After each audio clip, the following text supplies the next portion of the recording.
कश्मीर में 98 कश्मीरी पंडितों ने नौकरी छोड़ दी है।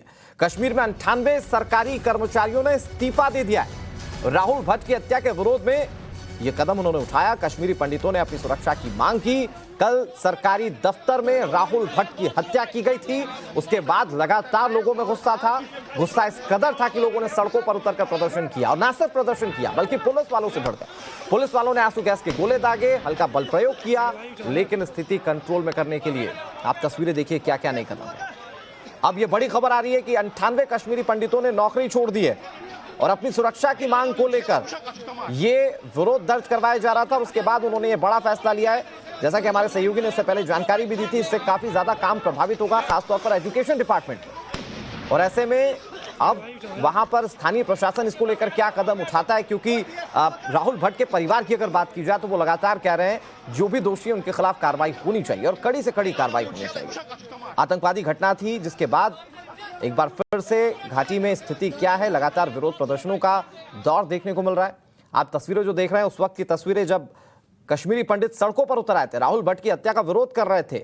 और उस वक्त भी इस बात की सुगबुगाहट तेज थी कि हो सकता है कि कई सरकारी कर्मचारी जो हैं वो इस्तीफा दे दें। और इस वक्त की बड़ी खबर यह कि 98 कश्मीरी पंडित जो कि सरकारी कर्मचारी थे, उन्होंने अपना इस्तीफा सौंप दिया। बड़ी खबर आपको बता रहे हैं। और ये इस्तीफे की कॉपी इस वक्त टीवी स्क्रीन पर आप देख पा रहे हैं। दो तस्वीरें, एक तरफ तो पुलिस प्रशासन व्यवस्थाओं को बनाती और मैनेज करती नजर आ रही है, और पहली तस्वीर जो आप देख रहे हैं दरअसल उन इस्तीफा दिए हुए कर्मचारियों की तस्वीर है जिन्होंने साइन करते हुए अपना इस्तीफा सौंप दिया। हमारे दो सहयोगी इस पर ज्यादा जानकारी के साथ जुड़ गए। प्रदीप दत्ता हमारे साथ जुड़ गए हैं और ईशान वानी हमारे सहयोगी इस पर ज्यादा जानकारी के साथ जुड़ गए। दोनों बहुत बारीकी से नजर बनाए हुए हैं। प्रदीप, सबसे पहले आप ही का रुख करते हैं। इस्तीफा दे दिया 98 कर्मचारियों ने, इसका सीधा मतलब यह कि विरोध कर रहे हैं, सुरक्षा की मांग कर रहे हैं। बिल्कुल, काफी गुस्सा है, काफी आक्रोश है। हमने देखा है सुबह से किस तरीके से वो सड़कों पर उतरे थे। खाली कश्मीर में नहीं, जम्मू में भी देखा, और हर एक की एक ही डिमांड थी कि उनकी सुरक्षा उन्हें प्रोवाइड कराया जाए। और देखिए, सुरक्षा जो है एक फंडामेंटल राइट है और वो दायित्व बनता है एडमिनिस्ट्रेशन का कि उन्हें सुरक्षा मिलनी चाहिए। लगातार हमने देखा कि किस तरीके से गैर कश्मीरियों को, कश्मीरी हिंदुओं को टारगेट किया जा रहा है, हिंदुस्तानियों को टारगेट किया जा रहा है। इसकी वजह से आज काफी आक्रोश था, और इस बार ज्यादा इसलिए भी था क्योंकि ये तहसीलदार के ऑफिस में काम करते थे, दफ्तर के अंदर थे। यानी कि जिस ऑफिस में एसडीएम बैठता है वहां पे सिक्योरिटी तो होनी चाहिए। किस तरीके से दो आतंकवादी आते हैं पिस्तौल लेके, एक का नाम है आकिब गुजरी, दूसरे को आइडेंटिफाई किया जाता है लतीफ अहमद, वो आके पॉइंट ब्लैंक रेंज से फायरिंग करते हैं और निकल जाते हैं। दो सवाल पैदा होते हैं। एक तो ये इंफॉर्मेशन किसने दी कि राहुल भट्ट अंदर बैठा हुआ है, और किसने आइडेंटिफाई किया, कोई क्यों नहीं बोला, जब अटैक हुआ किसी ने आवाज क्यों नहीं उठाई। तो ये कॉन्स्पिरेसी पे भी चाहते हैं कि ध्यान दिया जाना चाहिए, इन्वेस्टिगेशन होनी चाहिए।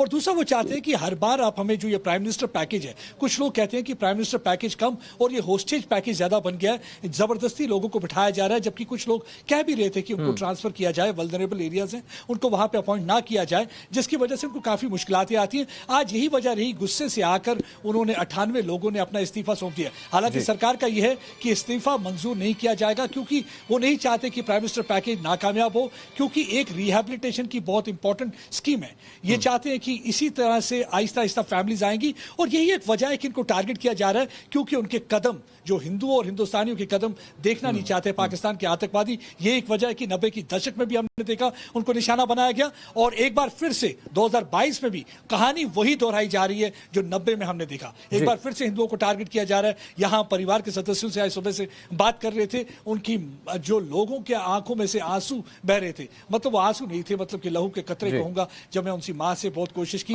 पूरी तरह से पथरा सी गई थी, पूरी तरह से सुन्न हो गई थी।